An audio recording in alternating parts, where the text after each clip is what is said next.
Now I know that right now it's starting to get cold as winter closes in, but I want to take you back in time a few months to summer.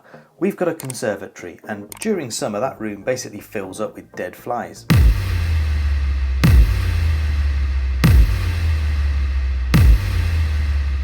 I was having to sweep up the flies at least twice a day. It was like some sort of flymageddon in there. Well, SwitchBot, as always, have a solution for me.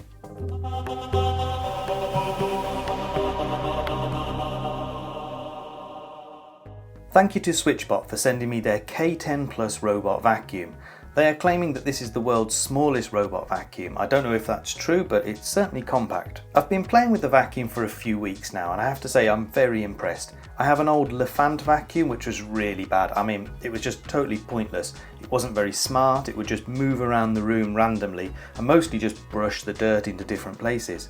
Well, the K10 Plus is very different. It has LiDAR mapping, so it goes around and scans your house so as it knows the layout. It auto detects rooms as it goes, and you can adjust them afterwards and give them names too. You can block out no-go areas like you can see in red on this map. My only problem is that my cat was extremely curious and followed it around, so you'll see random blocks on my map where it scanned her as an obstacle. Other robot vacuums I've seen tend to use infrared sensors for obstacle avoidance, and I think the K10 Plus also has that, but it also has a large bumper on the front which seems to activate a switch when it hits something, so while it's cleaning you can hear it clicking a lot. There are 4 levels of suction available: quiet, standard, strong and max, and I found that the strong level worked the best in my home, which has a mixture of hard floor and carpet rug.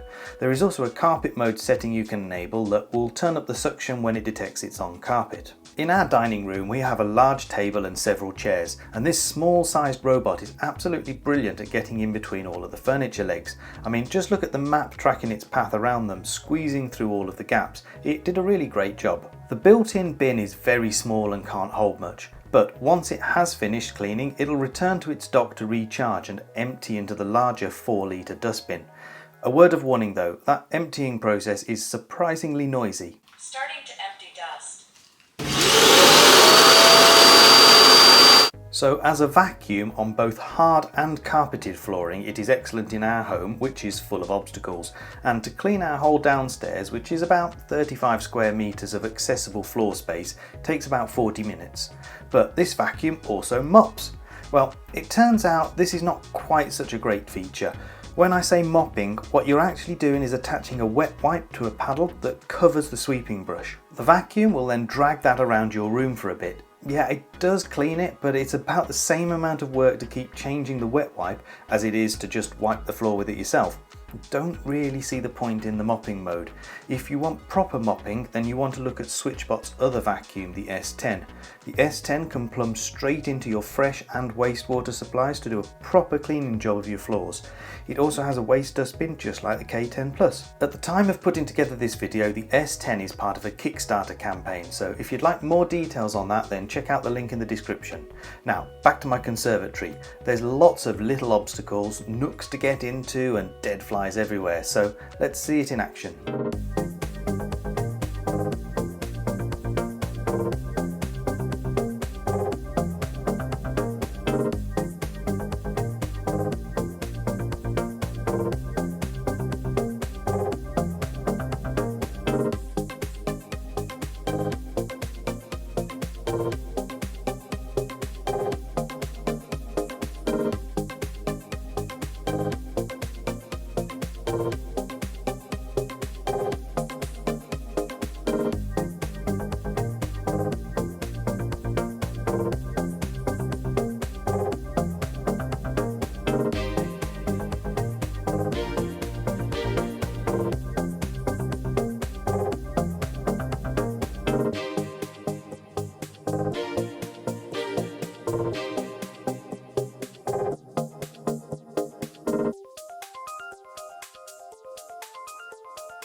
In the summer, I'm going to leave the base station in the conservatory and schedule it to clean every day. No more sweeping up dead flies.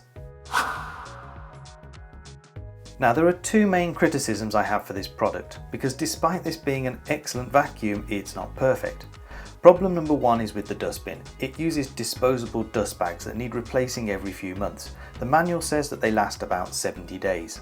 You get two included in the box, but using dust bags feels a bit backwards. I don't think it would have been much more effort or cost for them to include a drop-in plastic dustbin that could be emptied, washed and reused indefinitely. It would have really improved the green credentials of the product, so I hope this is something that SwitchBot consider for future versions. My second problem is smart connectivity. You have the SwitchBot app, which is great and includes pretty much all of the controls and scheduling that you need, but third-party integrations are somewhat lacking.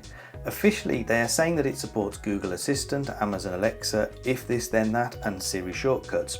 But dive into the details and those services pretty much only allow basic control of the vacuum.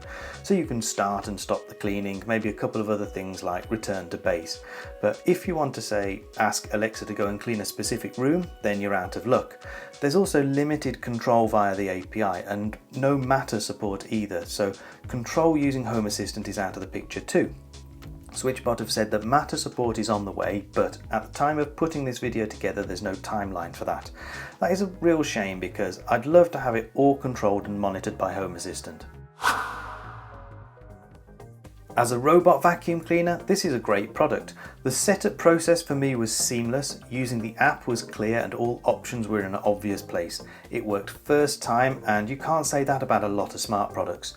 The mapping works pretty well and it always knows how to get back to its charger. Mopping works too, but it's probably more effort than it's worth. If, however, you're after something that integrates with your existing smart home system, then this vacuum is probably not for you because you just don't have the advanced controls that proper geeks are expecting. But if you don't care about that, or you just want a set and forget, simple to use robot vacuum cleaner, it's perfect. Anyway, I hope you found this little review useful. If you did, then please give this video a like. Don't forget to subscribe to my channel to see more from me. Thank you for watching. Goodbye.